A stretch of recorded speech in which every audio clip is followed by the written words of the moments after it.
ఈరోజు మొన్న జరిగినటువంటి సంఘటన దురదృష్టకరం. సమాజం కోసము, సమాజమే కాకుండా ఎవరికి ఇబ్బంది ఉన్నా మేమున్నామని చెప్పి వీరసేవ సమాజం ముందుకు రావడం, ఎన్నో సోషల్ సర్వీసులు కూడా చేయడం, దాంట్లో భాగంగానే ఈ ఫంక్షన్ హాల్ కూడా కట్టడం. చాలా తక్కువ పేద బడుగులైన వర్గాలకు ఈరోజు తాండూరు నియోజకవర్గ పరిసర ప్రాంతాల్లో ఎంతో ఉపయోగకరంగా బీదలకు ఉన్నటువంటి ఫంక్షన్ హాల్లో మొన్న జరిగినటువంటి సంఘటన పరిగణించడం.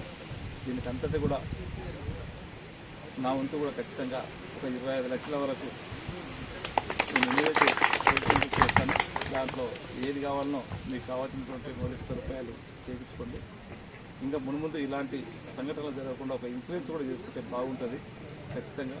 ఎందుకంటే ఒక ఆర్గనైజేషన్ కనుక అదృష్టవశాత్తు ఎవరు కూడా ప్రాణ నష్టం జరగలేదు. ఏదో విధంగా అలాంటిది పబ్లిక్ ఒక ఫంక్షన్ అప్పుడు జరిగితే చాలా ఇబ్బందికరంగా ఉంటుంది. నెక్స్ట్ మాత్రం ఈ ఫంక్షన్ స్టార్ట్ అయ్యే లోపల ఇన్సూరెన్స్ కూడా ఖచ్చితంగా చేసుకోవాలని చెప్పి కూడా మీకు తెలియజేసుకుంటూ, మీకు కావాల్సినటువంటి ఎప్పుడు కూడా మనకి ఈ సమాజానికి ఏ పని కావాలన్నా ఏదైనా నా వంతు సహకారాలు చేయడానికి నేను సిద్ధంగా ఉన్నానని చెప్పి కూడా తెలియజేసుకుంటూ, నాకు అవకాశం ఇచ్చే వారందరూ కూడా మనస్ఫూర్తిగా